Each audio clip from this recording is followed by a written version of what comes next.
we couldn't accidentally discuss. Anyway, we're going live. Let's see if this. I pressed the live button mid conversation. That's great. Hi guys. Hey, I'm Alex Mack over here with one of my favorite people of all time, Miss Drew Grant, aka Video Drew. What up, girl? What up, boo boo? What up, Alex? I learned what direction to turn. What up, Alex? How are you? I'm spiffy. How are you? I'm doing well. I liked this movie that you showed me. I started this movie feeling one way, and we've changed my mind about it. So yeah. Going into this movie, before we kind of go into the specifics about tonight's movie pick, which is 1995's Little Princess, directed by Alfonso Cuaron, the Oscar-winning director Alfonso Cuaron, which is crazy to think about now and reflecting back on it. But before we kind of go into that, just want to tell you a little bit about Cinema Bias. Cinema Bias is a show where we dive into our personal biases regarding filmmaking, and Hollywood in general. You know, everyone has different biases towards or against different genres, different directors, or whatever may be. For me, I didn't start watching horror until a year ago. I'm not gonna lie. And I never saw a single David Cronenberg until this lovely lady pretty much sat me down and was like, get your shit together. Go watch David Cronenberg, David Lynch. You missed all the Davids. I did. I have seen like Fight Club. So you've seen Fincher. So that's Fincher. Oh, sorry. There's so many Davids. David. No, that's nothing. I think there should be a whole Schmoedown category called Davids, and because no one seems to be able to tell.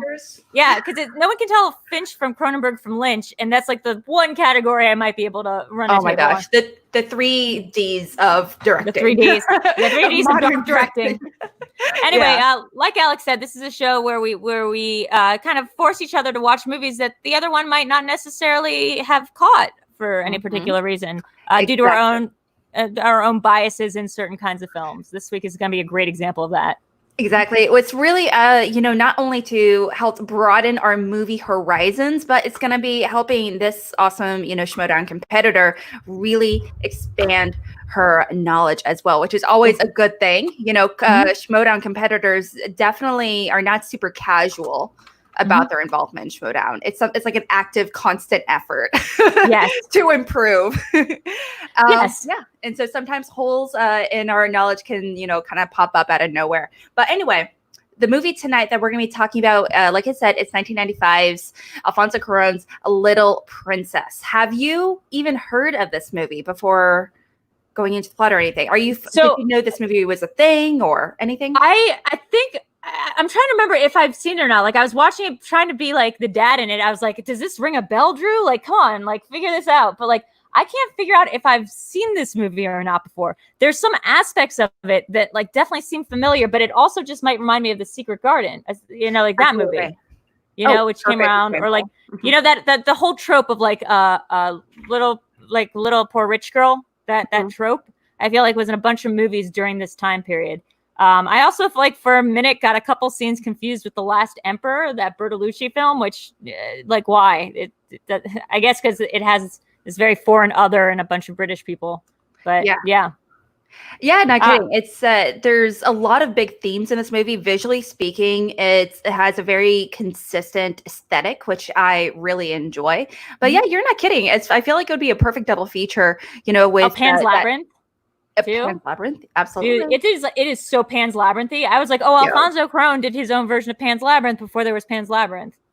Yeah, it's one of those movies where when I say the aesthetic is like plays a role, I know Alfonso Cuaron, he's very purposeful with a lot of the aesthetic that he chooses going into it. I mean, just like any director, obviously. How dare you, Lucas? He didn't watch the movie. LOL, Lucas. Guess what? I finished this movie 2 minutes before we went to air. I was like, I'm finishing it up.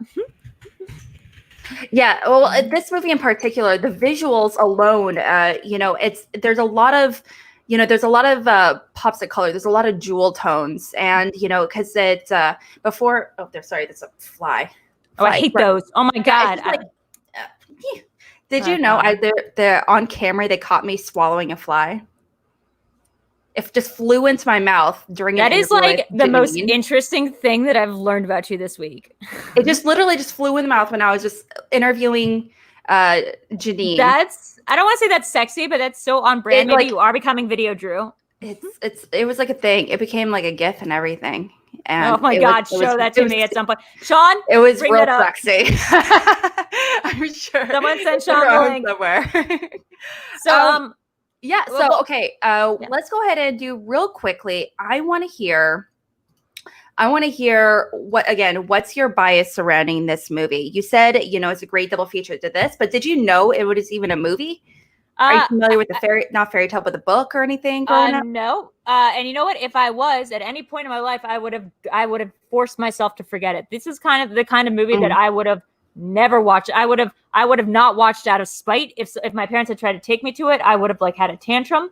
I would have these kind of movies really rub me the wrong way. It's a period piece. It's like a poor little rich girl. It's about a girl who's got a bunch of friends. I don't know. It's like a bunch of things that's very not on brand for me. It's it's that sort of princess concept. The whole concept is a girl who wants to be a princess. And even though my name, the main character is Sarah, so my name also means princess. That's what Sarah means.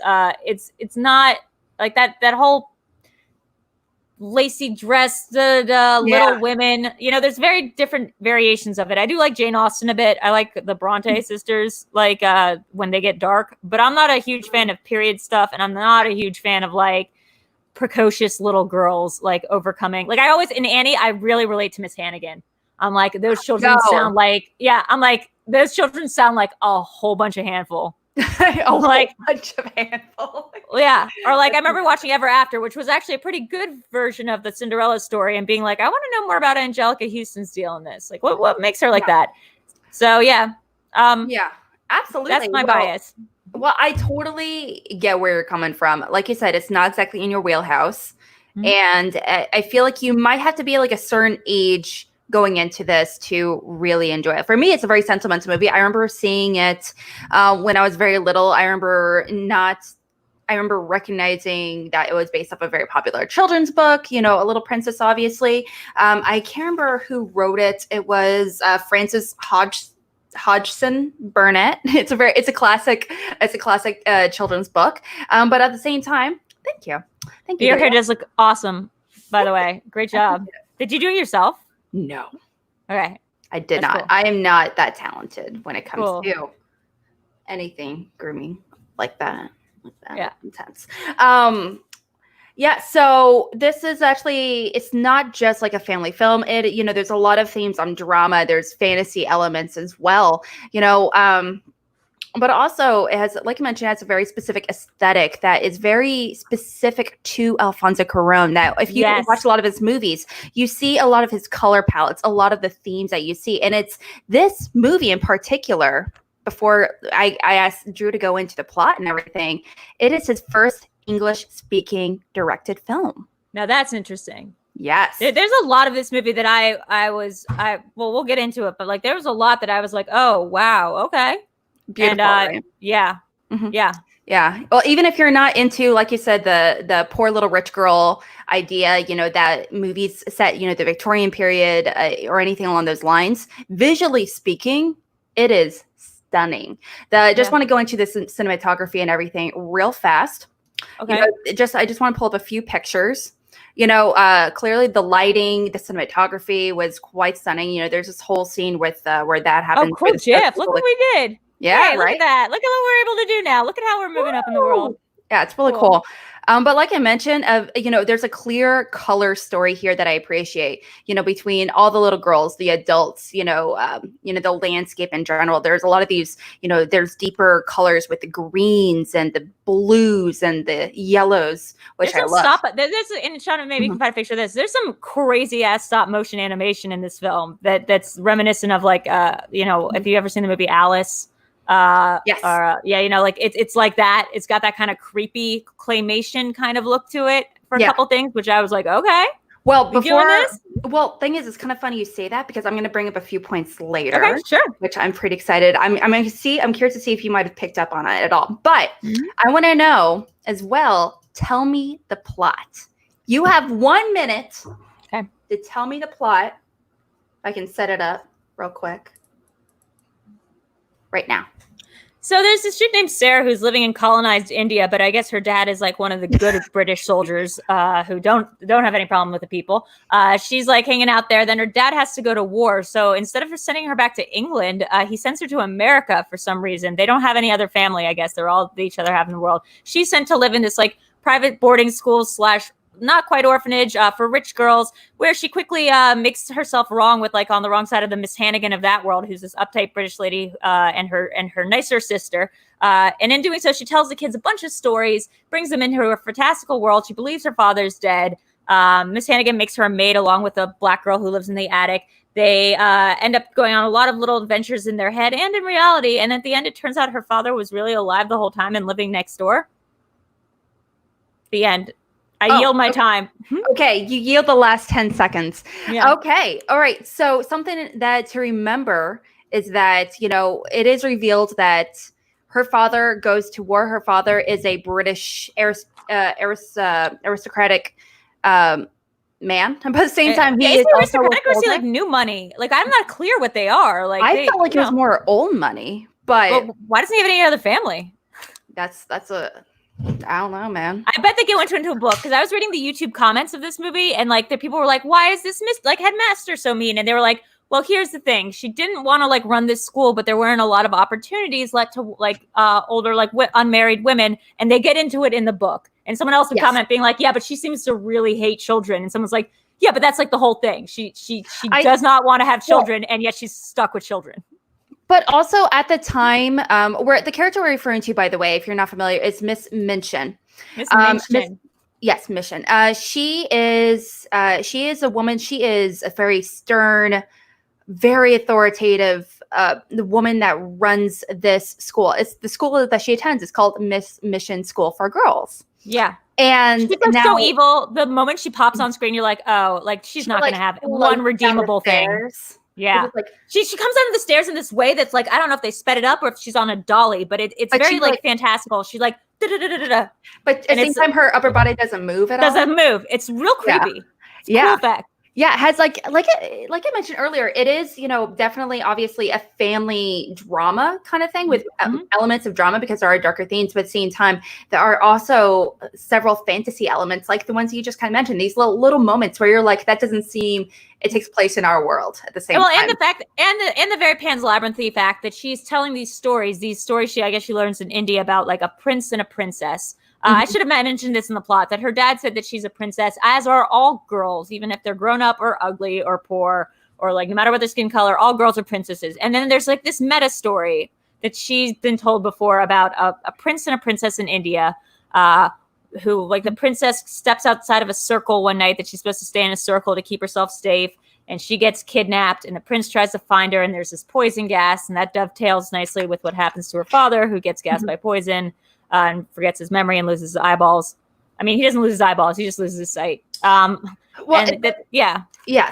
and those scenes are done like stop motion, kind of like animated style.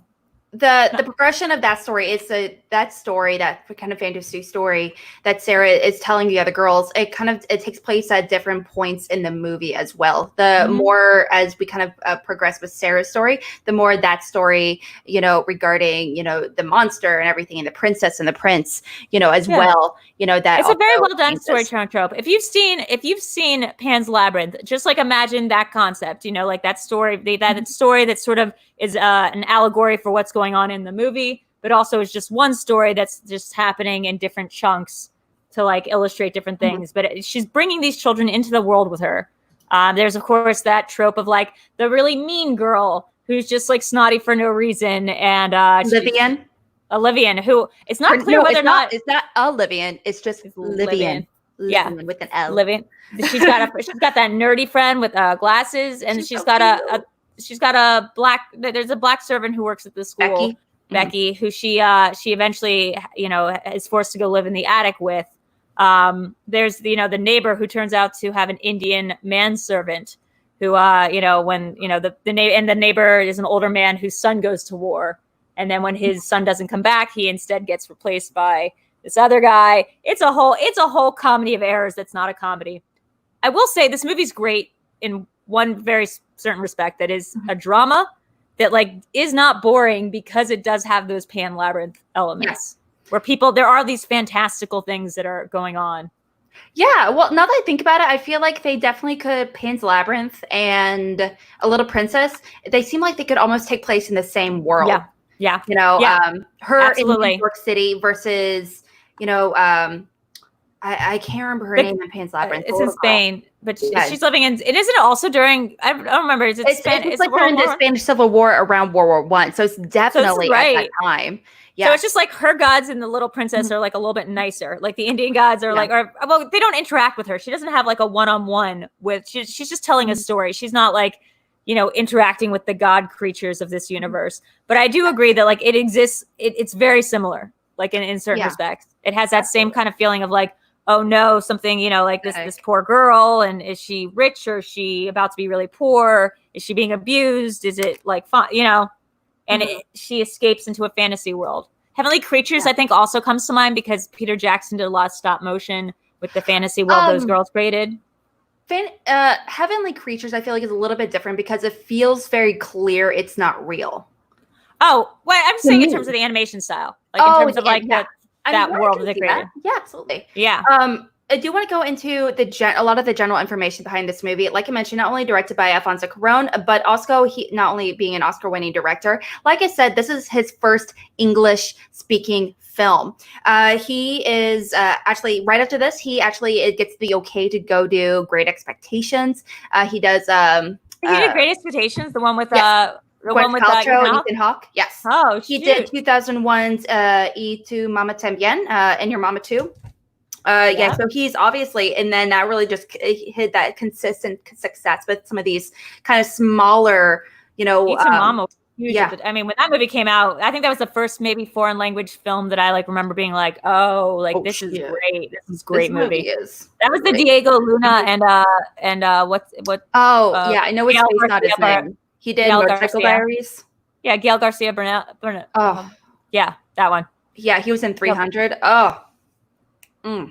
Yeah, he's real hot. They're both real hot. He's quite stunning. Some of the stars as well, like a lot of little girls, you know, just a few that you see in this one. Just want to let you know, the movie is not right there. That's not the thing. Just want to let you know some of the stars in here. There's a little baby Camilla Bello right there. Wait. Bring that back up. Where? Right there, the little girl right there next to Becky. Camilla Bell. Really? Yeah, a baby Camilla Bell. This is like her first movie. Do not see it, but okay. You don't see it? She's identical. She's the exact same. I'm gonna bring up a picture of Camilla Bell. Sean, my dude, get that Camilla Bell thingy. Yeah.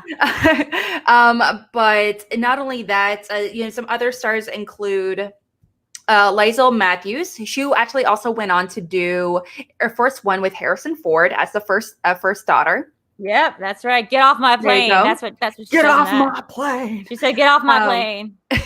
Fun fact about the child actress: she only did the 3 movies overall, but in real life, she's actually an heiress too. She was an heiress, and she's still living. She's very happy, very content, supposedly. How do you know? That's why I say supposedly. I don't know. Does she have a biography? I have no clue. I mean, she's happy right now. She's just living in her palace of millions of dollars and thinking about the better days. She apparently had the option of doing more movies, but she didn't have a desire to. She's like, it's not fun anymore. Yeah. But when you're heiress to literally the Hyatt hotel fortune. Yeah, you can literally do whatever you want. Or like what's her name? Elaine from Seinfeld. Like she's like she was born like a millionaire. She doesn't need it. Julia Louis-Dreyfus does not need to work. Yeah, like she's an heiress. I heard that. Yeah, but she apparently not her individual fortune, but her family, because she's part of the Pritzker family fortune that are worth over $15 billion with a B. So what a fun fact. Old money. Old money. And so, you know, her being in this movie about rich, poor girl kind of situation is kind of interesting. You know, the composer is actually Patrick Doyle. If you're not familiar with Patrick Doyle, he's done a whole bunch of movies. My God, this is going to be a Schmoedown question. This whole movie, I was like, it's going to be a Schmoedown question. So I'm glad you're telling me who did the soundtrack, because that's going to be a 5-pointer. Who did the soundtrack for A Little Princess? You would think not, guys, but I once got asked the question of who plays the British consigliere in like The Last Emperor. and that was like the second Last Emperor question we had in that game. So I haven't seen The Last Emperor, to be honest. That one I remember seeing it. I saw that one as a kid. There's it's a real great movie, but I wasn't able to pull it on the game. So the worst competitor out there. I'm kidding. I love you.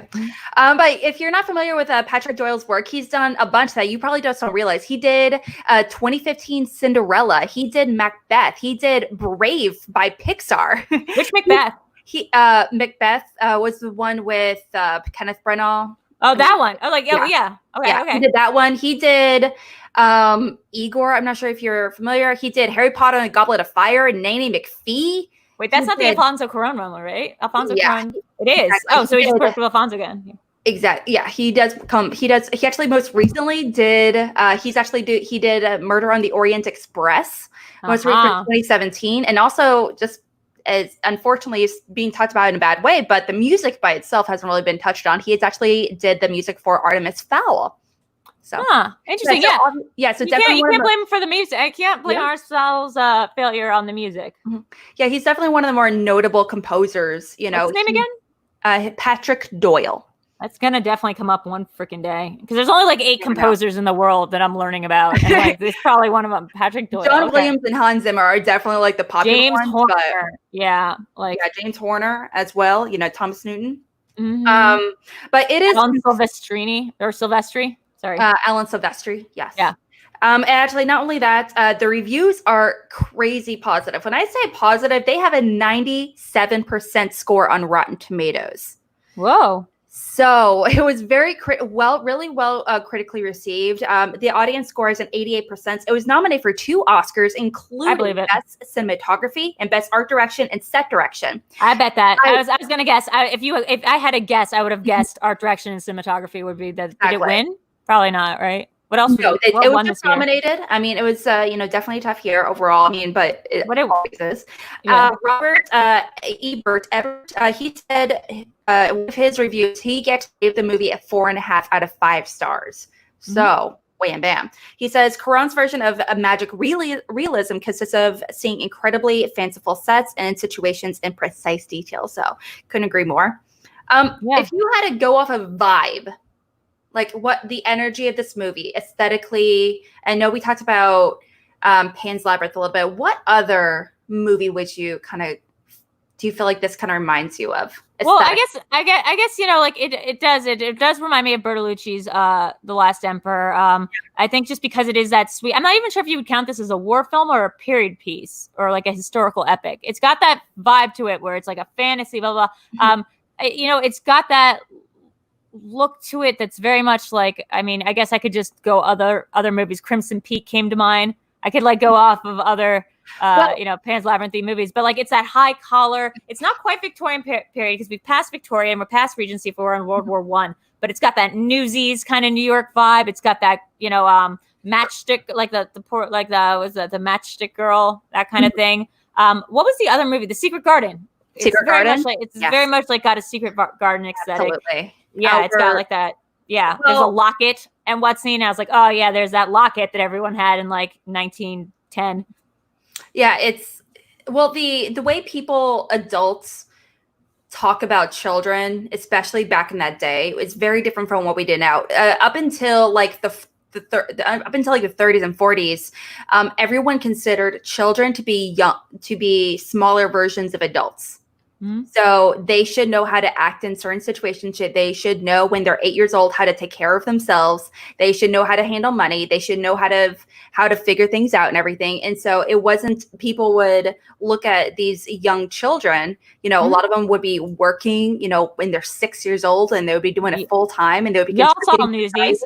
You understand. You also understand. Newsies also taught us what wards of the state were, like what she's got going on, and what Miss Havisham in this world, not Miss Havisham, Miss Minksham, is trying to like. It's funny because that's, I guess, Sense and Sensibility. The one you just mentioned does also seem like this. The Miss Havisham movie seems like this. The one with Ethan Hawke.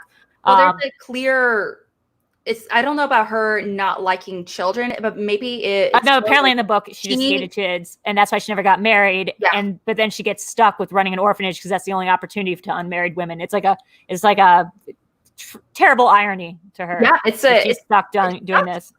She's probably a lesbian. I mean, not probably, but she might be like somebody who just doesn't like men, never wanted kids, and would be like a better businesswoman, but is instead stuck taking care of a bunch of children, which is the opposite of what she wants her life to be. Because we do see at one point, we do see that little glimmer. It's necessary in every trope of these kind of women where like something is said to them that makes them crack, like just for a second. So you feel a little bit of sympathy. Otherwise they're too cartoonishly evil, you know? So there is one moment where you're being at that Sarah asks her, she's like, didn't you ever have a dad who told you were a princess? Because, this woman's evil. She's portrayed as evil, but a lot of her stuff that she's saying isn't wrong. She's like, look, you gotta have I can't incur expenses for you now that your dad's dead and there's no money coming in. Like, you're gonna have to work for it, or else you're gonna go on the street and you're gonna need to learn how to smarten up and stop living in a fantasy world because the world is hard and you're not a princess. And you need to face the facts. Yeah, she's doing it in this evil, very Cruella de Vil way. But things that she's saying are just straight up life facts that this girl might have needed to know at one point or another. But Sarah goes, at any rate, she goes didn't you ever have a dad that would tell you that you're a princess? Didn't ya? And she just this woman looks stricken, and you're like, oh no, she didn't have a dad that told her that she was a princess. If anything, she probably had the exact opposite. Well, we don't know exactly what happened because her younger sister, and again, this is probably what the book's backstory was about, but her younger sister is a warm woman, and who's kind of treated as the washerwoman or the cleaning up woman. She also says that she doesn't like kids at one point, although she's portrayed as being a lot more friendly and kid friendly. She's kind of like the Mrs. Potts of the situation. But at one point, she's also I don't know why we're doing this. I hate children. And I think that's a very, as an adult, I just think that's a very interesting theme that these women who were without husbands, without doing the things that they're traditionally supposed to do at the time, are still forced by society to raise kids. Yeah, that's it. I would probably end up if I was living during that period. I overstand to what they're going through. So what I'm hearing is that you see yourself in Miss Misham. Oh yeah, just like Miss Yeah, just like Miss Hannigan. I'm just God, wouldn't it just be hell if the irony of not wanting to have kids is that society sticks me with all the kids and they're not even my kids. Yeah, that'd be not. I'm not getting any money to get paid. I'm not getting, it's an orphanage or whatever, so I'm not getting paid to take care of them. I'm just stuck with them. Yeah, and they hate me. Kids are, especially back then. It's hard to have a child, especially when considering how expensive children are at the time, and they couldn't work. You can work. There's no maternity leave wasn't a thing. I feel less bad for her than I do for Miss Havisham, who has to run an orphanage, so she doesn't get any money. This woman's running a classy school. There's a French teacher early on. This kid Sarah shows up, and she says something you can tell the Miss mentions French is terrible, and for a bit I was they should have hired an actress who knew French if she's supposed to be speaking French to the instructor. But it's for a reason. Half a scene though. It's because she does it a little bit earlier, and then it's for half a scene. She's apologize. She tells Sarah to apologize to the French instructor, and Sarah's French is fluent. And then you're oh, it's supposed to show that this woman wasn't raised as educated as Sarah is. They're showing a little bit of a class difference between maybe even a little bit of jealousy that this woman is maybe new money, or however she came into this elite boarding school that she doesn't want to run. It is a sign of privilege and stature in the community, and she's not herself that classy. Well, it definitely does feel like she is very hesitant to be there. Absolutely. I'm sure there's a certain level of disdain for, in her thought process, is these whiny little children. They are children that are not contributing to society. They're not doing what they're told when they have a schedule and everything. And if anything, she probably growing up, children, I feel they need that sense of order. Kids need that schedule, a certain sense of consistency in order to figure things out. I feel like most kids do. Here's also what I liked about the movie that broke from tropes. And maybe we can get into this. This might be a little bit more of favorite characters or favorite parts of the film. I did like that there was there wasn't a sense, and this is like a common trope that people fall into when they're writing these kind of characters. When you think of the Cinderella mom, or you're thinking of other characters like this, where they have a favorite, and that favorite is usually the bad girl, the spoiled girl who just gets all the things. And while this spoiled girl does get like Sarah's room when Sarah's forced out of it, like we are shown that this woman has literally gives zero shits about preferential treatment. She's just like, whatever. There's one kid whose whole thing is she just can't stop screaming. She just sits on the floor and has a tantrum all day long, just shrieking like a banshee. And they use her once to divert. Yeah. We do find out about that girl.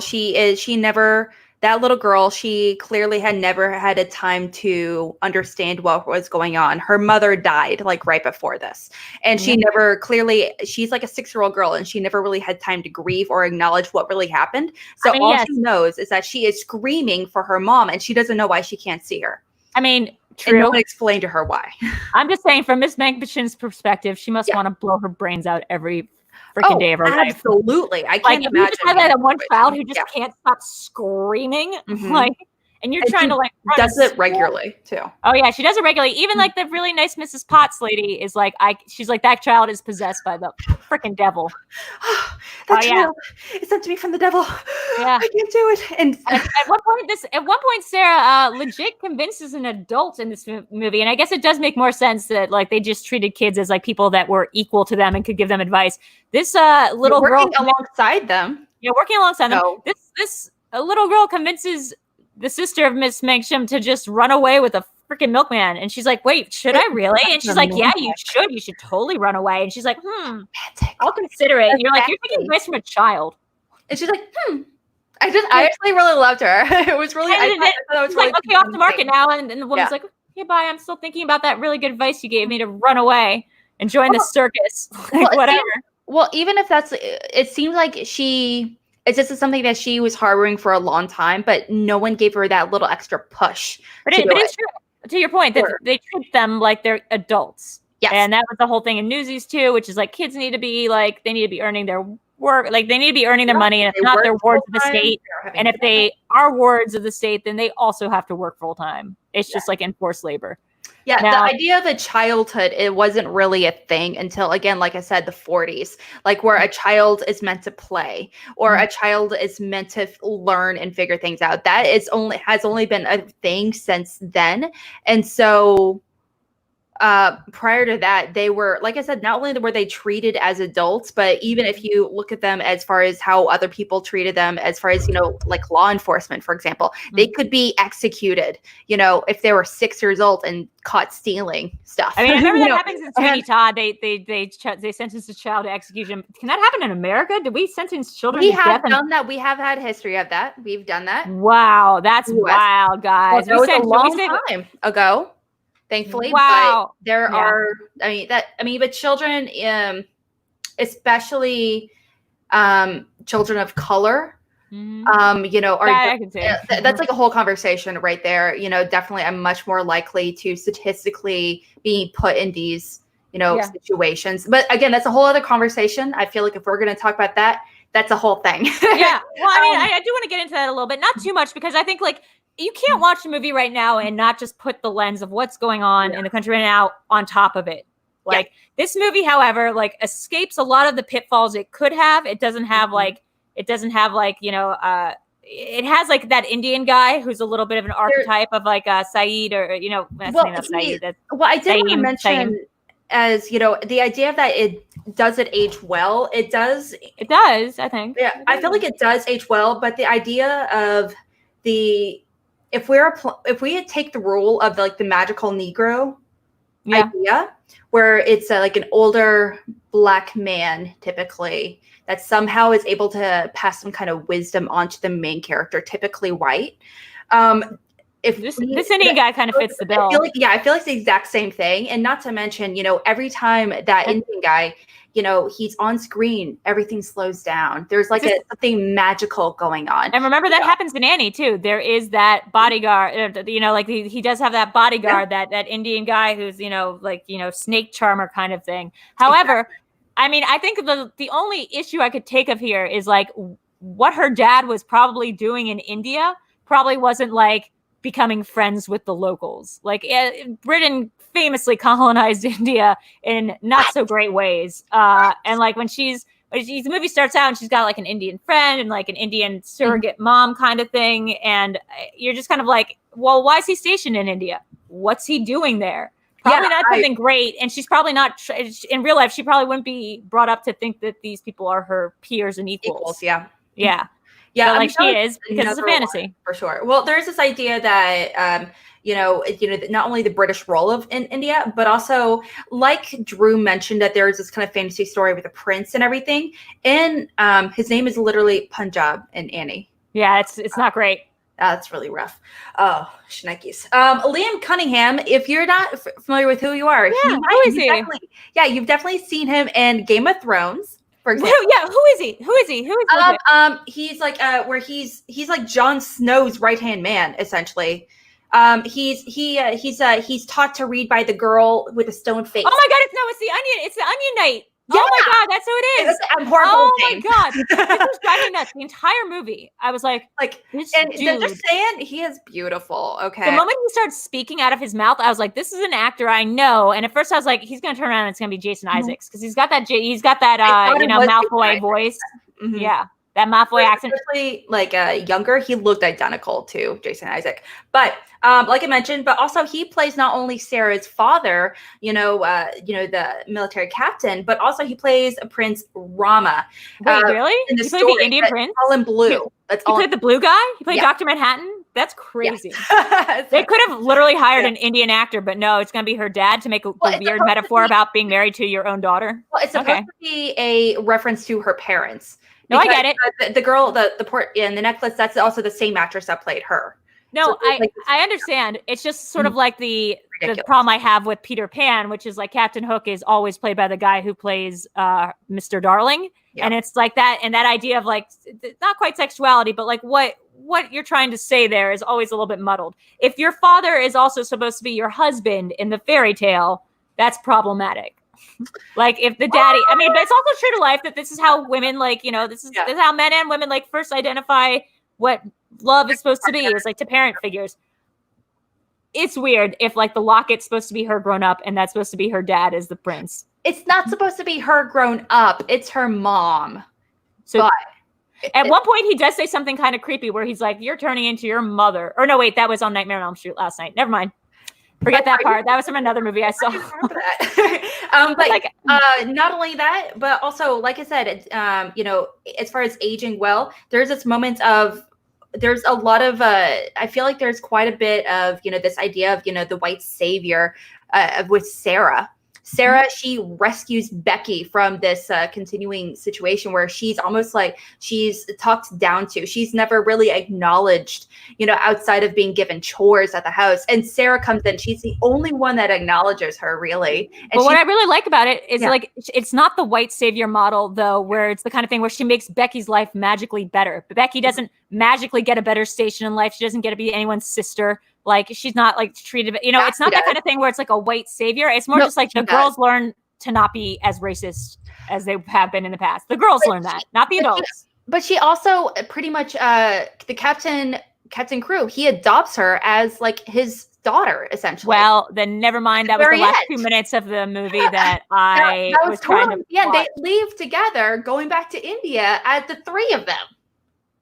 Well, what about all those other girls? That's why, as we can see, she's dressed in white. She's leaving the school. Well, you know what? And again, that's a really nice fantasy ending. In reality, if they were doing that, it's because they needed a servant to take back to India. And I don't know, like that would never happen. That would never happen, right? Like this is a fantasy movie, and we can agree on that. But like that would never happen. Well, it wouldn't be. It was. Historically speaking, there were a lot of families, a lot of higher ups, aristocratic families that would pretty much hire a friend to be their child's friend. essentially, to be your play buddy. And that like was Secret Garden style. Yeah, Secret Garden style. And so I wouldn't be surprised if that was like the idea behind this. But yeah, this whole white savior like idea, you know, it's kind of weird too, you know, after, because I haven't seen this movie since in over 15 years. So that never really occurred to me until I saw this, until I saw it today. Now, going back to what I mentioned earlier, about the aesthetics of it. I know you mentioned The Last Emperor, you mentioned Pan's Labyrinth. What if I told you the set design, the art direction was done by Mr. Bo Welch and Cheryl Karasik? Do those names sound familiar at all? Sorry, you're breaking up. You're breaking up a little bit. Oh, what if I told you the art direction / set direction that was nominated an Oscar for was done by a duo by the name of Bo Welch and Cheryl Karasik? Do those names sound familiar at all? No. Who are they? Because they did the set direction and art direction for a bunch of movies such as Men in Black, Batman Returns, Edward Scissorhands, and so much. Wait, keep going. Keep reading off a couple more of these. I'm going to see if anything clicks to what I'm seeing in the aesthetic of this film. Okay, but I honestly, when I watched this, there was a few clips where I was like, if Tim Burton created a children's story movie, I could see it looking somewhat like this if someone told him, hey, tone down the weirdness. Because and then I looked up the set design and everything, and I was like, oh, that makes sense. Guess what, Alex? I've got some bad news. I just looked at the Wikia for the story that this movie's based on. Yeah. Just straight up. So the dad doesn't come back. He's dead, but it does turn out she inherits an estate. The woman, Miss Minkstrom, has a mental breakdown, and Sarah invites Becky to live with her and be her personal maid in much better living conditions. That's awesome. Great. Yikes. Yay. The book is very different from the movie. Different. Okay. Well, is it though? Or did the movie just not say the explicit thing that was going to happen? Maybe that is the case, and we're living in this fantasy world. This is a fantasy film. And I also don't think the cast needs more diversity. This cat, I mean, in the sense that like there wouldn't be rich, like black or brown children that got to go to this school. This cast is as diverse as the time period. That's like probably one of the more realistic things. Turn of the century, New York City. Yeah, now, I mean, there were more people of color walking around, but they weren't going to be in that school. Unless they work there. Yeah, this is not a orphanage or anything like that, or it's not just like a regular public school. Right. This is like the fancy boarding school situation. Can I tell you one detail that really struck me as like the most bizarre thing? And I don't know why, but like at one point she's buying good, like she, so it's after she's been downgraded, she has to go live with Becky. She's buying goods out in the market. She's like, now she's like cleaning fumes and stuff, and she's buying food. And one thing she buys is just a straight up like head of broccoli. And it looks like, I don't know why, but like, you usually think of people like buying like potatoes or like onions or like all those things that like seem like old timey food. For some reason, this broccoli, maybe because it was green and that worked with the color palette, so they made it vivid. But I was like, that just straight up looked like it came from Kroger's. Like they're just buying like a stalk of like broccoli. Might as well have that rubber band around it and just have like a sticker. Maybe it technically was organic. I mean, there's no GMOs. Exactly. No pesticides or anything along those lines. I can't I'm gonna have to go back and look at a picture of Liam Cunningham again. That is wild. Isn't it? Yeah, he's but he's definitely watching this movie. I was like, damn, Liam, you cute. What up? Oh my god, yeah, he's Stella. He kind of looks like Victor Garber too a little bit, and he also looks like that dude who was in American Psycho as the. I think this guy might be in the movie for a hot second as the guy that she thinks is her father, except when he turns around, it's not. And it's the guy he's in Silicon Valley. He plays the head of the corporation. He's got this sort of reddish hair. He was in American Psycho as the gay guy that likes Patrick, who works at the firm. No, that's not him. Mm-mm. For 1 second, when they turn around, it's a fake dad. Oh, I know. I remember. That's not him? Mm-mm. Okay. Mm. I was first because this guy reminded me so much of it. And then I turned around and I was like, oh, hell. Okay. Oh, okay. Now I'm curious. Now I'm wondering. Oh, by the way, forgot to mention Bo Welch. He also worked on Wild Wild West, The Birdcage, Grand Canyon, Joe versus Volcanoes, Ghostbusters 2, Beetlejuice. The Lost Boys. That's the set director? Yes. Interesting. It does have this kind of gothic element that I guess would work with Tim Burton movies, but I think of this as much more grounded in realism in terms of the way it looks. He's been nominated for Best Art Direction, Set Direction 4 times. So, yeah, definitely. Here, I'm just gonna give you guys a quick pick. I've found a photo that I feel like is more indicative of how I saw this movie for the most part. Now, when they get to the India scenes, which let's be clear is not the majority of the film, it's only a single scene essentially. Yeah. So let's see. It's way more let's see if we can get this up. Let me pull it. Sorry, tighter. Oh God, like that, this image of just like a kind of grimy, kind of muted colors. That's pretty. It's kind of got that look to it. I don't know. That doesn't scream to me Burton, but there's definitely a part that were. To me, that looks like that picture alone looks like it could have been an earlier version of. Oh shoot! The one with obviously Johnny Depp with the pumpkin. Oh, Sleepy Hollow. Sleepy Hollow, yeah. Yeah, hold on. I got another picture. Looking at the colors and everything. Let's see. Going back to that one picture alone, just saying. Let's see if we can get this up. Let's vamp for a hot second. I want to get to I pulled up a picture of the fantasy world because that's really where you get the color schemes in. Oh yeah, that you start getting a lot more yellows and oranges, a lot of this vibrancy. The costume design also, I do want to mention, like I mentioned with, a lot of these colors, Alfonso Cuaron, he's definitely a director that really loves the color green. It's like the big color, one of the big color palettes behind, I didn't know that was a thing of his. Yeah, it's definitely he's actually mentioned in some interviews. He's very purposeful when he uses it, when he chooses the colors. But the costume designer, her name is Judiana Makovsky. She is definitely one of the most well-known costume designers working in Hollywood. She worked in a bunch of MCU movies. She worked on Hunger Games. She's working on the Suicide Squad remake. She worked on Avengers Infinity War, as well as Endgame. She works pretty consistently with James Gunn. So she worked on a handful of the Harry Potter films. So she's really she's very comfortable making these really interesting, kind of almost a fanciful, colors with these outfits and everything, where they're seen just off enough where you're like, that doesn't seem like I can get that from my local mall. Yeah. Yeah. There's something a little extra interesting about them for sure. I didn't know about the green because that's obviously when you think of this movie, you're going to be thinking of the color green a lot. It's so prevalent. It's so intense. I'm trying to pull up another color green. What do you think of? How do you feel? What do you think why do you think he chose that color? I don't know why green would be his thing, quite honestly. Green it's a fine color. I love it fine, but it's not my favorite. I think, again, I was binging Nightmare on Elm Street last night. I was binging because I'm doing a JT's podcast on Sunday about it. And green means a certain thing in horror movies. It's usually something very sickly or bad, or a green light is not great news. It's green filter is bad. But green's about as good as red in a horror movie. I think of it as a very emeraldy color. So I think I associate it with wealth and privilege. Yes. I think a lot.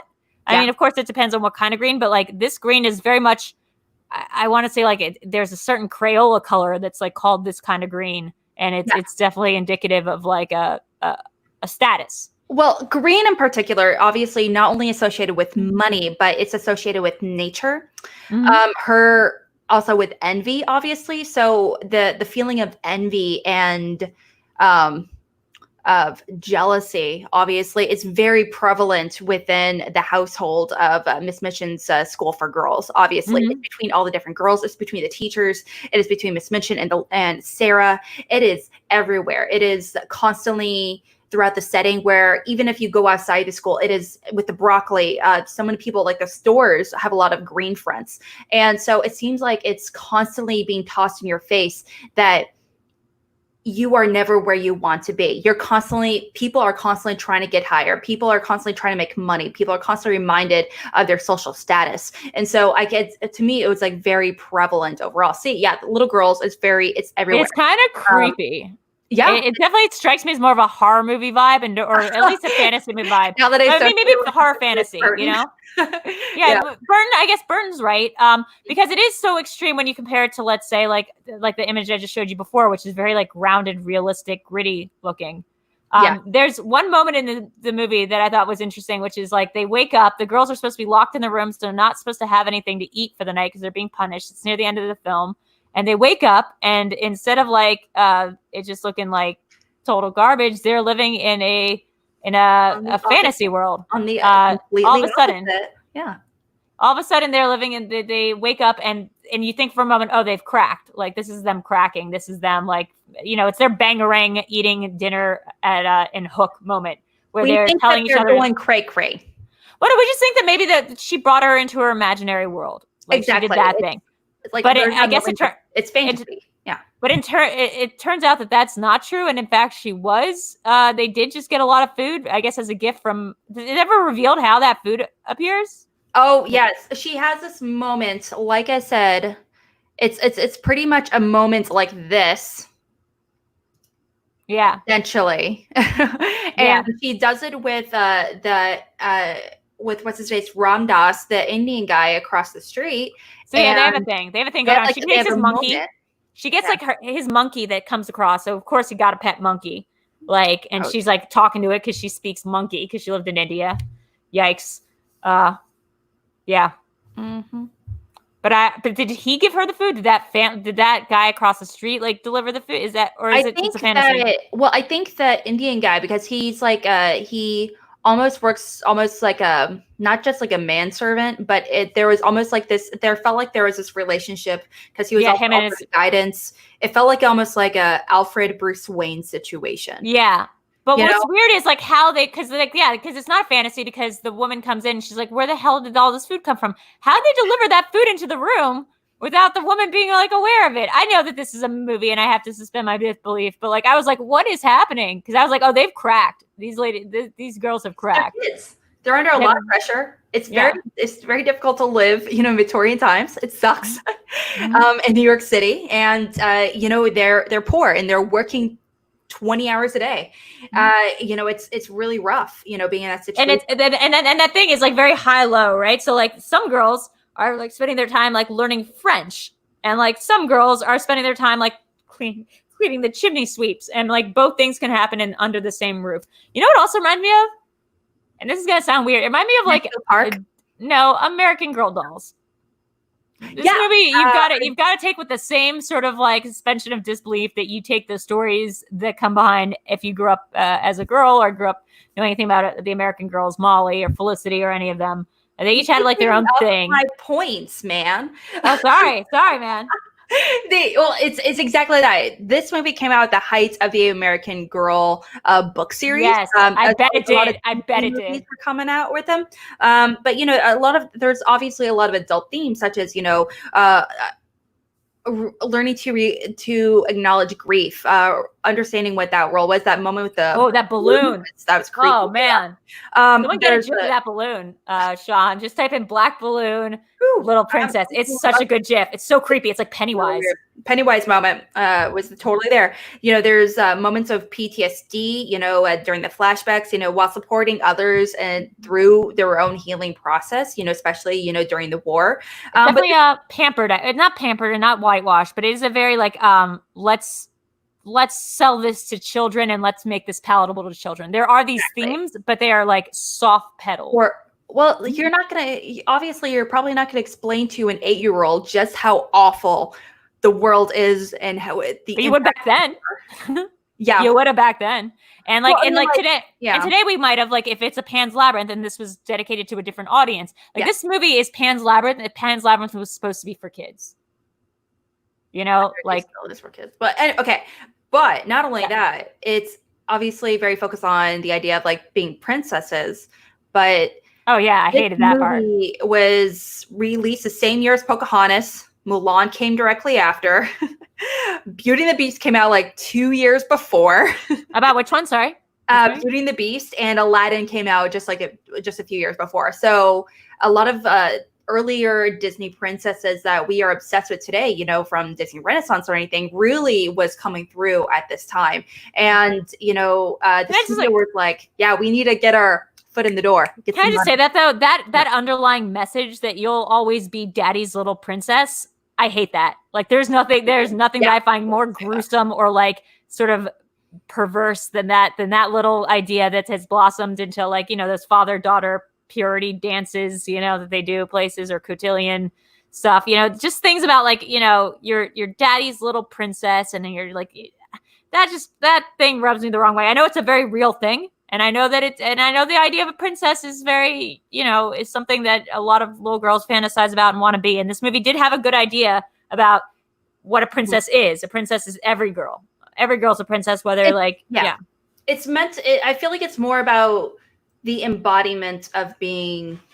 But what does it mean to be a princess? It just means that like you don't have any, like being a princess isn't like an aspirational goal. Yeah, it's something you're born into.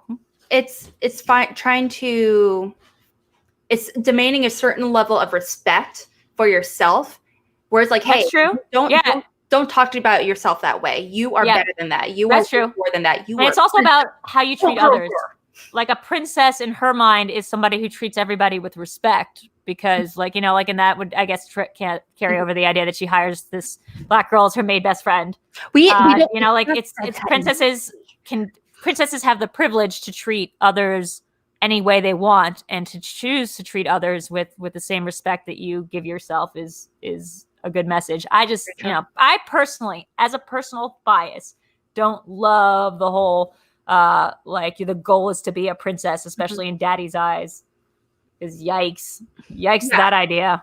Well, there are moments where, you know, there are slight moments where I am kind of curious about, because, you know, her mother died, and you know, there are these moments where he's like, he forgets who he is, because he has I can't remember what he's amnesia. Yeah, amnesia. Thank you. Yes, he has amnesia. Wait, did you forget the word amnesia? Because that's exactly. ironic.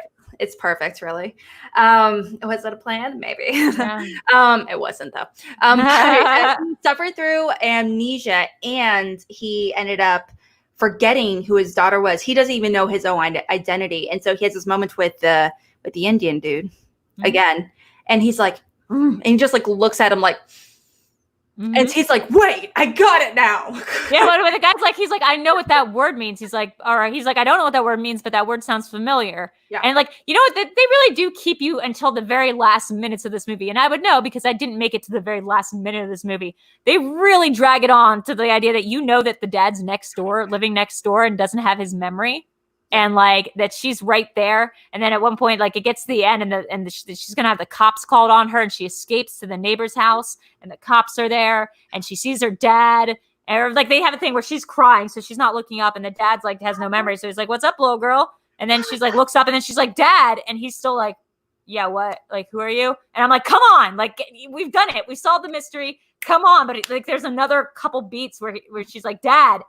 And you're like, okay, guys, this movie, like, are they going to drag her away with this guy still having amnesia? But no, he gets there. He figures it out. And for some reason, his estate, which had no money in it after he died, his estate would have been translated or would have been gifted to her. But we're told he has no estate until he shows up back alive, in which case he has all his money back. I don't know how that works. I think that was different from the book and something they created for the book. Maybe it was something along the lines of it was. I don't think they thought it through, because it's different in the book. It looks like. I mean, that happens like with. Do you want to know what his how he got his money in the books? He owned a diamond mine. Oh, diamond mine! It's worse than brothel. At least brothel is, you know, he had children working in diamond mines, and she inherits the diamond mines. Awesome! That's great job. Yeah.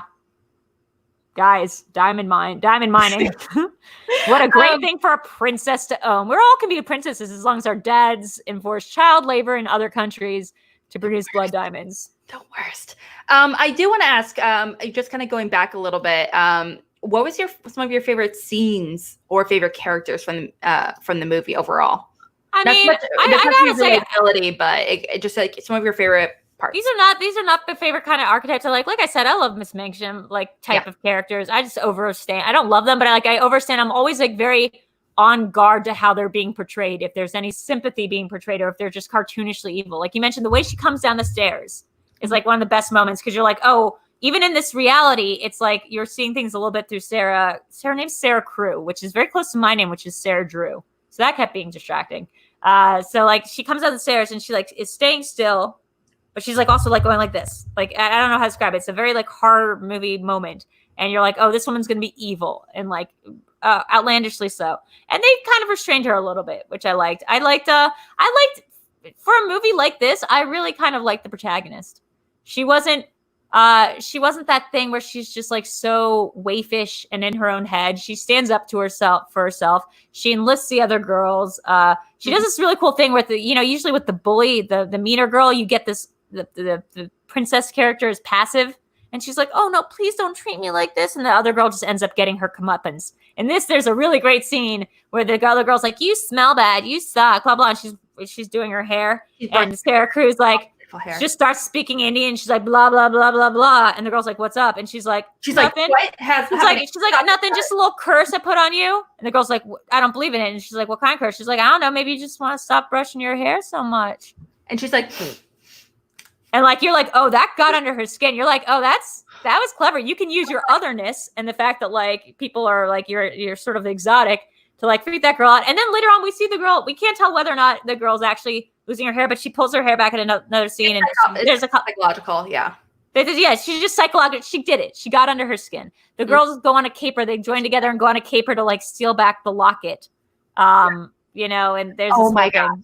Well, that's my favorite scene in the movie is the girls. Because Miss Mitchin takes Sarah's locket that has pictures of both her parents in it. And why she would want that locket so bad? Yeah, why that's so cartoonish. Like, why would this old woman be so obsessed with having a locket with other people's pictures in it that she's locked it in her own drawer? I don't think it's that. It's more like she says that none of the girls can have any kind of jewelry or anything, any kind of finery. Right. And the girl disobeys her originally, and she gets to keep her locket until. But I think that's because she can't afford it. So she's like, if I can't have it, you can't have it. And I don't want you shoving it in my face. I think it's a little, I read a little differently, which is like, this is something they early on. She's like, would you, she's like, we're gonna have to take the locket when her dad's there. And she's like, I'd prefer not to. And the woman's like, well, do you really feel that way? And she's like, yeah, I want to keep the locket. And the other girls go, oh, she's going to get in trouble. And she's allowed to keep that locket up until the point where she's relinquished of all her possessions. And I felt like the taking away the locket and specifically locking the locket up in a very like specific place. And then when they steal back the locket, that's what she says she's going to call the police over. It's like her just being like the Miss Mingham just being like, I cannot tolerate this kind of disobedience. I cannot tolerate a child treating me like I'm her equal. And that like, like I told her no. And this was this very specific thing.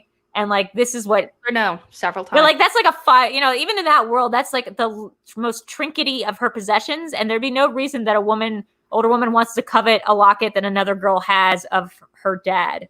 Like that's silly. I think, it's just like everything the locket represents to her. It's like the locket has pictures of her parents, and she has in her view, is a very positive, good relationship with her dad. This is something Miss Mitchin feels like she probably never had, or she will never have that. Maybe she'll never have that relationship with anyone. You would think that these kids, she would be able to overstand and overrelate to these kids, then all of who have parents that are gone to war or missing, because that's the whole point of this school. Or maybe she just was in a situation where she's at that point. She's not a younger woman. She's not in her 30s, where she's still kind of wistful. She might be in her 30s. She might be late 30s. When she filmed this, she was in her 50s. Really? She looks great. Who is that actress? She looks fantastic. She's a very at the time she was a very prominent theater actress. Her name is Eleanor Braun. And most recently she was she's in a bunch of English TV shows, Midsummer Murders, which is on TV in the UK. Sorry, I think I went out. So Hyde Park on Hudson. She was in Wimbledon, she was an Iris Oh, no. girl, The House of Mirth, but a lot of TV shows in the UK. But she's also really involved in, she does a lot of weird stuff. I like her. I'm wondering what I know her from. There's something with her and the Beatles, it looks like, but I don't know exactly. So apparently she was if I can find it. Oh, there you go. Oh, she was in the Beatles musical Help. That's right. She was also the inspiration behind the song Eleanor Rigby. Paul McCartney says that he was the inspiration behind Eleanor Rigby. Now that is a fun fact. Guys, you wouldn't have known that unless you came here tonight. That this woman who plays the Miss Havisham in this universe, no wonder she's so angry. Alfie. Wouldn't you be if Alfie, she's look at that. In Help. She was in Help. Oh my god. I just said she was the main chick in Help. Yeah. She's who Eleanor Rigby is based off. That is cray. Yes. But yeah, she has a very specific look. She has a very specific aesthetic. She's not like, strong jaw. Yeah, she's very strong, awesome features. And she's like, I feel like she's like perfect for theater. She's not, traditionally attractive, but I think she's stunning. I think she's yeah, you're right. Stunning is the right word for it. Soft. She's not soft. She's not soft. But I don't think like that. I think that she could have definitely been in more movies or what, she was an ab fab. That's really funny. It's just like, I think that she could have done a lot of more movies and I would have liked to see her. Oh, she was in Foyle's War. That's my mom's boyfriend's favorite old person movie. Yeah, but wait, also she is the voice in various British telephone error messages, such as the number you have dialed has not been recognized. Please check and try again. She's the voice of your number is wrong. Please try again.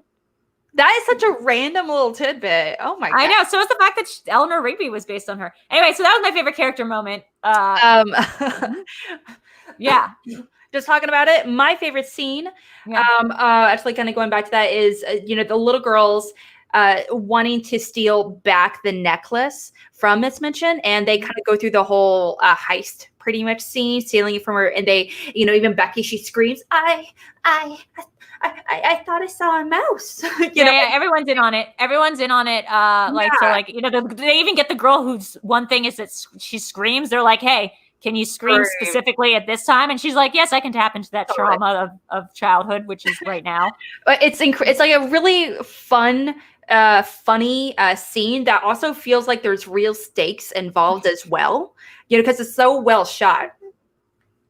It's hilarious. Fair enough. Yeah, it doesn't sound like Eleanor Rigby. You know what? I could imagine Eleanor Rigby running this school. That's the kind of that makes sense. That it's this woman. I would try to sing a tune for it, but I don't know. Eleanor Rigby, kids with the sun, where the sign that something has been. Look to the more. All the lonely people. Where do they all belong? In a boarding school. Apparently. I know we kind of chat earlier about whether or not this movie holds up. Now, this movie is outside your wheelhouse. You just saw it for the first time today. Now, we did chat about, there are certain things I feel like it does well. Because we talked about some cons about the movie. The obvious, we said that, the British role in India. Liam Cunningham played both the Indian prince. That was a little bit yikers on that. Yeah, that kind of character, but also her dad. This whole idea of the white savior. She's literally rescuing Becky, one of the only characters of color in the entire movie. So, but at the same time, I feel like, do you feel like this holds up? Would you want to introduce this movie to your friends, your family? You know what? If I was surprised. I started this movie and I was literally like turning around and like saying to my friend who I was watching this with, I was like, I'm so sorry. Like, I have to watch this for a thing. And my friend was looking at me and she's like, why? She's like, what kind of what kind of co-host do you have that like she wants you to watch this movie? And I was like, I don't know, man. I was like, this is like some BS. And then it started getting into it and I was like, oh, actually, I don't know. My friend was still like lagging behind a little bit on it. She's like, I don't know. This is like still kind of garbage to me. And I was like, well, no, like listen to what they're saying. They're like saying specific things. They're acting in specific ways that isn't like just the poor little rich girl trope. And I was like, well, and then by the end of it, I was like, I was invested. I was on board. I was watching it on a phone by the end because I was trying to get ready for the show. So I was like watching it, but like I definitely was invested. I definitely think for what it is and for when it was made and for when the story was written, could have been a way more racist. Could have been way more racist is all I'm saying. Like it could have been a lot more cartoonishly like racist. And it wasn't. So good on them for that.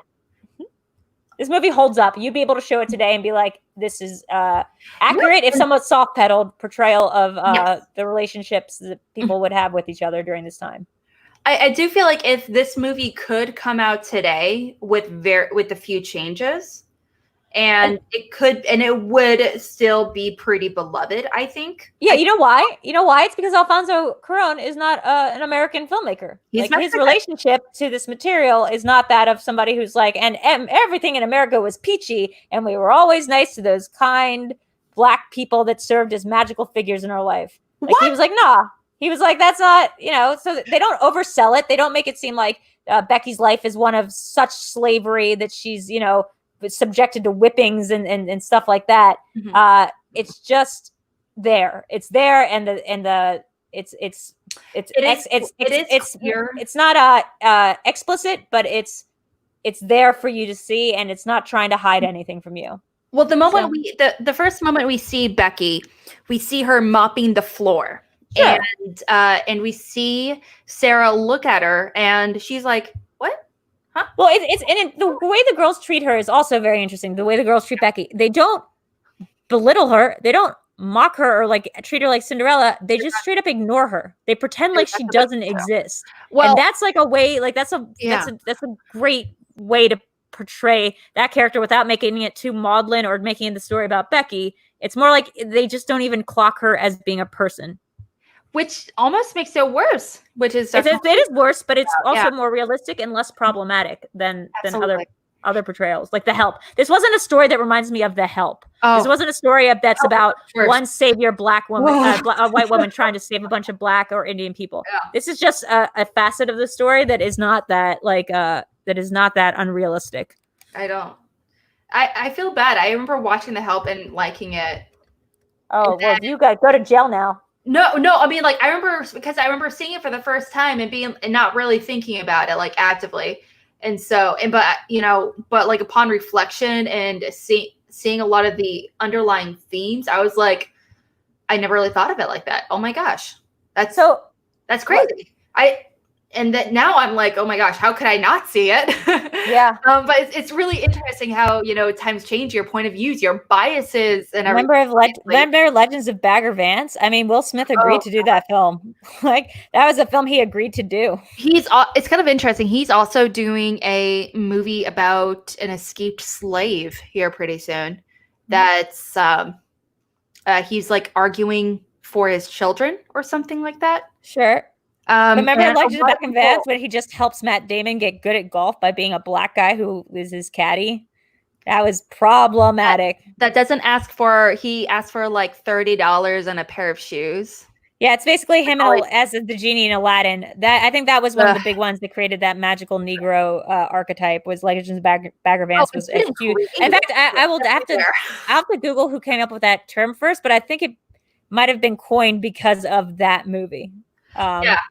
Well, I knew the movie Elizabethtown. Yikes, that movie. Yeah, so that movie's rough. I think that's directed by Cameron Crowe. It is directed by Cameron Crowe. It's supposed to be like autobiographical, just the way that Almost Famous is. I can't eat. Yeah, wait. This is the films. This and The Green Mile were why someone coined the phrase "the super duper magical Negro." Awesome. Yeah. Great. That's cool. That was Spike Lee. It was Spike Lee who came up with that term, by the way. I did not know that. That's pretty cool. Yeah. That doesn't surprise me in the slightest, for sure. Now I do want. Okay, so I know you said that some people it does have its does have its cons. Do you feel like overall? Do you feel like the pros outweigh the cons? Do you feel like the cons outweigh the pros? Like, yeah. Well, let me answer your question a little differently. The pros outweigh the cons, absolutely. Okay. Why it matters is not at all. Now, this is a fun movie. This is like a fanciful movie. But like, would I recommend this movie to someone to watch right now? Like, absolutely not, because I don't see like the relevance of this movie. I wouldn't put it on for a kid right now when there's other stuff to be watching that actually could be saying something that's a little bit more beneficial and a little bit more, let's say, woke or whatever in this movie. I think it's great to have in your knowledge base. I think it's great to have seen. I think it's like a good movie, but whereas Pan's Labyrinth, I think, actually says something that's a little bit more devastating and real and truthful, and does it in a way that is like it's a more adult movie that's done better. I think. Yes. This is I like this movie a lot, but like I don't know, it's for children. It's a for children movie. This isn't for anyone except children, and I think children could be watching like other things. But I did really like it. That being said, I liked it a lot. I'm not gonna lie, I feel like I'm gonna get so much hate for this. No, like I really wanted to see. Like you said, you hadn't seen it since you were a kid. This is my favorite Alfonso Cuaron movie. I mean, that's fine. I can't see Gravity or the other one because I get panic attacks with the idea of space. Well, I've never seen Roma. I can't. Oh yeah, me neither. About that. I haven't seen Roma. I see The Revenant. The Revenant. Oh, seemed like it was about scary things too. Like he takes on subjects about vast existential places, and I don't like that. So wait, you said The Revenant? Yeah, isn't that the one with Leo? Didn't he do that? He didn't do The Revenant, did he? Wait. Didn't he? No, he did not. I'm looking at his thing right now, and why am I thinking of The Revenant for that? Sorry. Oh, no worries. For a second, I was like, did he? Didn't he do Gravity though? Yes, he did do Gravity. He did Roma, Children of Men. He did a few segments of Thurs, Harry Potter and the Princess of Azkaban, Y tu mamá también, Great Expectations, A Little Princess, and one other Spanish film called Solo con tu pareja. Prisoner of Azkaban is my favorite Harry Potter film. Mine is Half-Blood Prince. I know really, that's kind of a hot take for a lot. Why did I? Well, he was a producer on Pan's Labyrinth, which is freaking fascinating. What? I didn't know that. Oh, yeah. He's also producer of the upcoming Witches, which he's also the director of that too. I think. Yeah. Oh no, wait. Whoa. No. Sorry. He's producing it, but then also Guillermo del Toro is producing it, and Robert Zemeckis is directing it, and it's going to star Anne Hathaway and Octavia Spencer. Let's get psyched, guys. If that movie comes out, oh my God, that looks amazing. That movie looks amazing. I love the idea of him teaming up with Guillermo del Toro. Alejandro, yes. Okay. This, what's that? Alejandro Gonzalez. Oh, I got you. What else did that guy direct? Right. Why did I think the Gravity director was the same as The Revenant? What do they have in common besides the fact that they're... Anyway, sorry, guys. That's just my brain. Yeah, so I personally... this movie is also... It's my favorite Alfonso Cuarón movie just because it's very sentimental for me. I remember being obsessed with this movie growing up. And when I say I didn't... my love for movies is very much a recent thing. Growing up, I watched like the same 200 movies. And I know them every word back. 200? You watched 200? Yeah, I probably watched like only 200 movies total up until like 5 years ago. Total. 200. You know what? I'm boggled, but I also am not in disbelief because I believe that you have a sheet somewhere that says all those movies and you've tallied them up. I would have to go back and look. You're like 1, 2, 3, 4, 5, 6, 7, 8. Significantly less. I'm not sure, but I mean, but the thing is, I know every single line of this movie. Like I know every single line of Forrest Gump. Every single line of. I can tell you about the soundtrack to Forrest Gump. I can tell you everything there is to know about that. The books and the movies and the potential sequel it almost had. And oh God, that was hilariously awful when we found out about that a couple of years ago. Oh my God, that Forrest Gump. But you know what movie you haven't seen? And this brings us to our next subject. And I guess to kind of wrap it up, you haven't seen. Well, we don't know exactly what's going to happen in a week from now. We might be doing this one movie I'm about to mention, or there might be a special guest episode. So I don't want to announce anything too quickly. I've seen both the potential movies. You've seen, I thought you said you've never seen Who's Framed Roger Rabbit. I didn't watch it until like the day before yesterday. Okay, well, she's already done her I'm homework. Excited. I would be so excited to watch it again. So up until, by the way, you could have just lied and said you haven't seen it yet, just for the excitement. You could lie, man. Alex. No, it's on Twitter, man. Like Roka even commented on it. So you've now seen it. God, I want to talk to you all about that, but we've already filled up over an hour and 18 minutes. Who Framed Roger Rabbit, guys? It up until like yesterday, I wanted to drag you so hard for never having seen this movie. How'd you make it this far in life without saying Who's Framed Roger Rabbit? Again, that movie was in my wheelhouse. It wasn't in my wheelhouse. It's cartoons. It doesn't look like a movie I'd be interested in. It doesn't. I'm just looking at the aesthetics right now, and I didn't know who Bob Hodgkin was. I didn't care about Christopher Lloyd. I don't care about Back to the Future. It's just not who I am. And so going into this, I didn't really know who either any of those characters on screen or the actors or anything. Let's not talk too much about it because I don't want to ruin it. Should we also say about what we might have instead?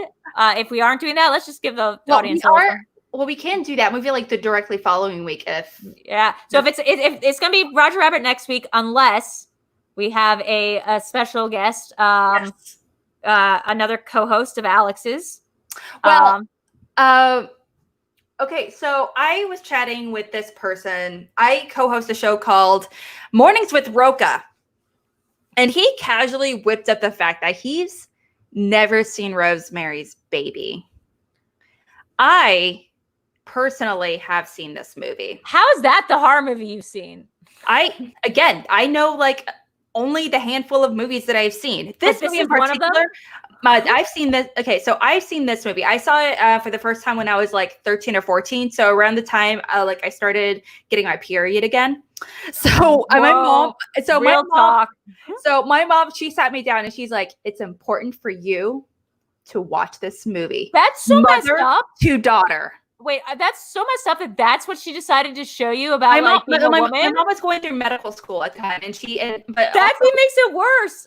Well, no, it's not only that, but we would sit down and watch these movies together. So other mother-daughter movies is like a Silence of the Lambs, Hannibal Lecter series, things like that. So we like. Oh, we're watching Hannibal right now.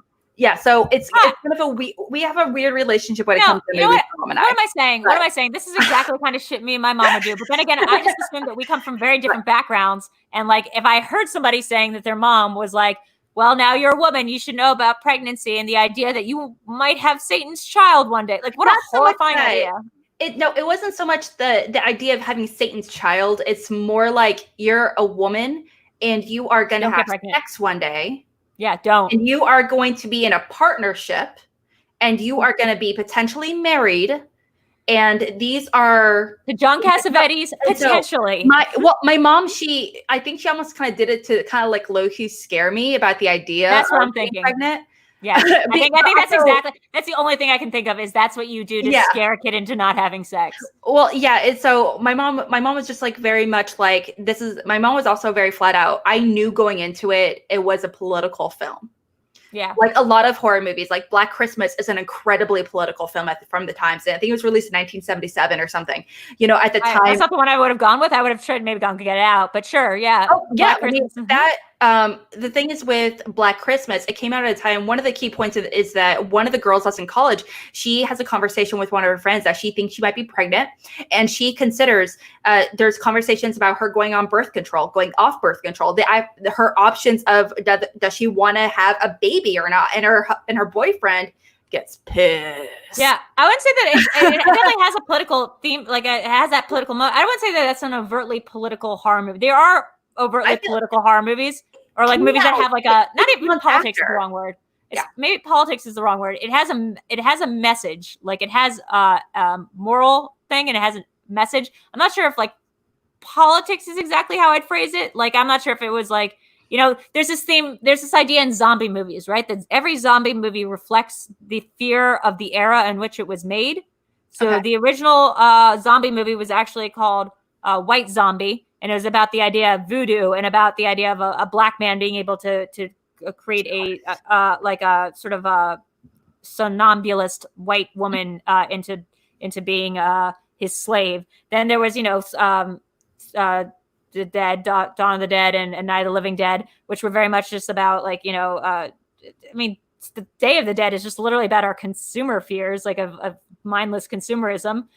You've got like 28 Days Later, which is biological, warfare, terrorism, the idea of these super fast zombies. You got World War Z. I mean, every zombie movie just kind of puts a gloss over whatever our big fear is of the time and just makes that into zombies. It can be communists. It can be it can be capitalists. It can be it can be biological warfare. It can be like, or World War Z, which was like the idea of a super flu that causes it. Like there's a lot of different things that can cause zombieism. And I'm not sure if I would call those ideas like political so much as they embody something of the time. Well, if you're talking about the ideas of capitalism and consumerism, I feel like that's a very political conversation. And if you're talking about women's rights or women's rights to her body, reproductive rights, or her sexuality, I feel like that's a very political conversation. By the way, we should probably save this for the podcast because I'm sure Roka's going to have some hot takes on it. So that's going to either be next week or if it's not, depending on our Roka schedule, that will be our very first guest on Cinema Bias. And I'm really interested in doing this. Guys, so to wrap this up, we are like taking suggestions via the Patreon. My Patreon is going to be changing up in the next couple of days, and we are going to have a tier that's specifically to get me and Alex to watch a film. You can suggest it if it's something that one or the other of us haven't seen or neither of us has seen. You might be able to come on and ask us a few questions, and we'll review the movie. Otherwise, we do have a big list coming up of films, and I'm really excited. I'm really excited whenever it's my week because I'm like, oh, now I get to watch a movie I love and do stuff. I'm excited. I always love it when it's your week because you always just going back to this whole bias thing. They're always just so out of my wheelhouse, and something I would never see unless I would have never seen Who Framed Roger Rabbit until you. Babe, that's all I want to hear. That's the most romantic thing I've ever heard. I'm save it for the next podcast. You said something, and I think I casually mentioned, you brought it up one day, and I didn't understand the reference. And you're like, it's Framed Roger Rabbit. And I was like, probably Toontown. I love saying things are Toontown. I remember being like, okay, Toontown as in like, I don't know, cartoons or something. I didn't really understand the reference. And But yeah, I mean, I agree. The same, like to the point that this felt like dragging teeth until I sat down and watched it, and now I like it, and now I know stuff about it. And this works better than trying to memorize a bunch of facts about how green is my valley. Probably would actually be making me watch How Green Is My Valley. Don't make me watch How Green Is My Valley. That's not a real movie. I don't think it exists. In our timeline, it doesn't exist. How Green Is My Valley doesn't exist. Citizen Kane, a movie Alex just saw for the first time. I saw that. Gave 3.5 out of 5 stars. You bet. By the way, hard agree. It's kind of like how I feel about The Wire, which is like, I don't like it, but I see how other movies and TV shows have built themselves off the backs of it, and it's important. Same with Sopranos. I'm like 3 out of 5, 3.5 out of 5 is exactly what I'd give Citizen Kane. When I rate movies, I'm not rating them. Like I had several DMs being like, "How did you only give it 3 stars? Like how? Like I don't understand." Subjective. Taste is subjective, people. Yeah, and that's what I meant. Okay, so I'm rating it. Like when I watch a movie and personally rate it, I'm not taking in consideration how influential it was. I'm not taking consideration of when it was released, anything at all. I'm taking consideration the movie by itself, but also, am I excited to watch it again? What did I take away from it? And you're watching it in the time period that you're watching it, which is like not the time period that it came out. And you're not taking into account what other stuff was built off the back of it. I'm not gonna watch and be like, I'm giving it 5 stars because it's so influential in film. Like I'm not. That's not the argument here. The thing about Citizen Kane, and I know, guys, we're getting off topic, and we'll wrap this up quickly. But the thing about Citizen Kane that's interesting is, didn't AFI, which had it as like the #1 film of all time for a really long time, a couple of years ago, I think they bumped it down to #2, and something else is #1 now. It's like even Godfather Part 2 or something. It might be Godfather Part. That might be exactly. I know, right. Like Part 1 is like it might be #2 or 3 or something. And as we learned in Scream 2 quiz from yesterday, the kids in class think that Godfather Part 2 is the sequel that's better than the original. That's a fun fact. Let's look at that. Yeah. Okay, so let's see. The 100th thing, I'm just looking up real quick. Where can people find you, Alex? You can find me up there. Wait, shoot. right up there at real_Alex Mack on Twitter. You can also find me hosting Schmoebates, where we really argue and debate to the death, to the blood, on all things really great about Schmoedown. Tomorrow, not actually scratch that. Tomorrow, we're actually going to be postponing. We're going to be moving tomorrow's Schmoebate to Thursday evening at 9:30 Central. I'm going to be having competitors Ben Bateman up against James White as our competitors. We're really that's narrowing going to it be down for a interesting. champion. It's gonna be right. We have our questions. We have our questions ready to go. I'm so excited. Okay. You want to know one of the questions? Yes, please. Okay, so let me see if I can whoop it up. Hey, Saul. Yeah, you're right. I was just Googling it, and yeah, it does look like Citizen Kane was number 1. I feel like it did get bumped at some point. Maybe they put it back on top.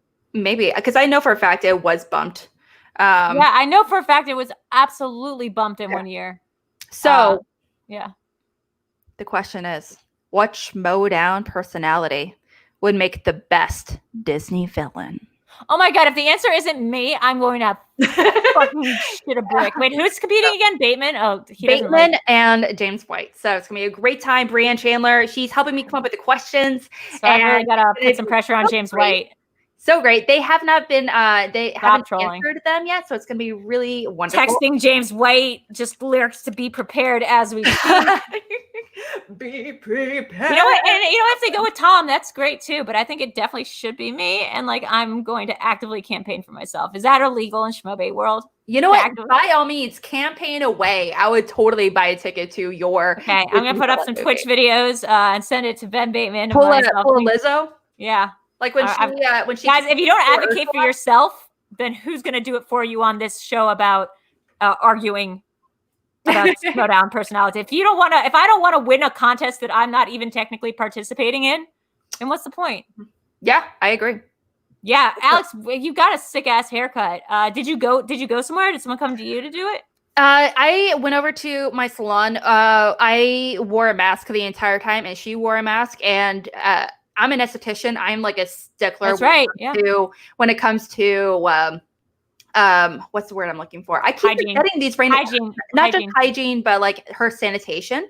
And she's really wonderful about that, because you can be the greatest you can give the best haircuts in the world, but I will not see you if I like notice it's not. Well, you know what then? Because the stylist I have is actually in LA. The person does my hair, and she does it from her home. And this is just making me wonder if she's maybe opened up for some appointments. So I think I'm gonna give her a holla. Yeah, because she does my hair and she works out of her home, so I know that she's very clean. I can tell from her Instagram she's very pro mask and stuff. So Yeah, I think I'm going to do that. By the way, guys, sorry to get off topic so very, very much. You can find me on this channel, where I hope you please like and subscribe. I've learned how to point in the right direction, sort of. This one, right. I'm here every Monday and Thursdays doing a VideoChronic pop culture quiz. Yesterday we did Scream 2 with Janine, and it was a packed house. It was Janine. It was Jader. We had Frankie Numbers was in the house. Numbers. We had C-Dubs. We had. I've never seen a Scream movie before. Oh man. I've seen scenes. I've seen the opening scene from the first movie, but I just realized I've never seen one. That's okay. You know what? That's okay. I'm gonna self out that there was a moment last night where they asked who stars in like who has the cameo in the opening of Scream 2. She's on the poster. Barrymore. I said no in Scream 2. I said Halle Berry. The answer is very obviously Jada Pinkett Smith. Sorry, Jada Pinkett Smith. But that thing is like, having seen the movie, having owned the poster, like it's very clearly not Halle Berry, and it was like the most embarrassing. I was so confident in my answer, and it was the most embarrassing flub I think I've ever had. And I need to keep reminding myself, so I'll never ever do it again. If you look at my timeline right now, it says on Facebook, it just says Halle Berry that Jader posted. So I do that Mondays and Thursdays. Tuesdays, we're here doing Cinema Bias. Fridays, I'm changing the name of this. We have Kayfabe Karaoke. That's what we're going to call from now on. That's on Friday. Yeah, that's on Twitch. Twitch Sings. Alex is a huge part of it. It's not going to change anything. I just like the name better, Kayfabe Karaoke. It just means I got to be a little crazier. Oh, can we get Gucci on there for it? Dude, can we get anybody like on there? Like, we had so much fun on Sunday. Me and Janine co-hosted a fundraiser, a in-character fundraiser. We had a bunch of people on, including Abigail Friel and the Bandit and Kristen Smith, whose voice, she was like, I mean, Janine, you go in and you're like, Janine's going to sing incredibly. Janine sang that Kissing You song from Romeo plus Juliet. And it was like, by Desiree? Yeah. Whoever sings that. And then that's by Desiree. You gotta be. And then you gotta be bad. No. The one that's like, that's the same singer. I'm kissing you. Yeah, it's the same singer. Yeah. So, and then Kristen came in, also brought down, like Kristen's voice. Oh my God, so good. We had this one guy come in. It's a whole other story. Anyway, that's on Friday, starting at 8 p.m. We're doing those a little bit earlier. On Sunday nights, we're going back and doing In the Dark with VideoDrew with a new sort of co-host and a new sort of format. So look for that at 9 p.m. on Sunday nights. Me and producer Sean and a couple other people are working hard on that. We're going to be bringing in guests. We're going to be bringing in fans to come in and ask them questions about their lives. And it's going to be an in-character thing. So you find me at twitch.tv/VideoDrew, patreon.com/VideoDrew, everything.com/VideoDrew. And that's me. And then it's Alex. Alex's hair looks so freaking good. Oh, wait. Let me do a hair flip real quick. Yeah, do it. No. No hair flip. Oh, that looks really good out. No, Alex, that looks really good. How many inches did they take off? It looks really good. And other than that, yeah, guys, so also on Twitch, the cool thing about Twitch is my videos, anytime I try to do watch alongs on YouTube, they get yanked for the most part, even if I like have the audio off, like YouTube knows. However, on Twitch, where I'm an affiliate, I can stream whatever movie is on Amazon Prime, any movie, TV show, and you can watch along with me in like a box. They will create like a screen for you where you and I can watch things at the same time, and my little face will be there, and then will be the movie. It's basically like a perfect system. So I'm doing a lot of watch alongs over there. We did Cabin in the Woods recently. We're going to be doing other stuff. So just look for me in that space. Of Easter eggs. Yeah, I'm going to be watching, because I'm going to be doing, it's a pre-recorded show, but I will be doing JTE's ranking of the Nightmare on Elm Street. We're going to be recording that this weekend. So I'm getting through all the nightmares on Elm Street. I might be doing 6 later tonight somewhere in this space. So look out. Yeah. So just like look out. The best way to get notified stuff is by joining the Patreon and joining our Discord and getting alerted. But other than that, yeah, it's been really good seeing you, Alex. You look fantastic.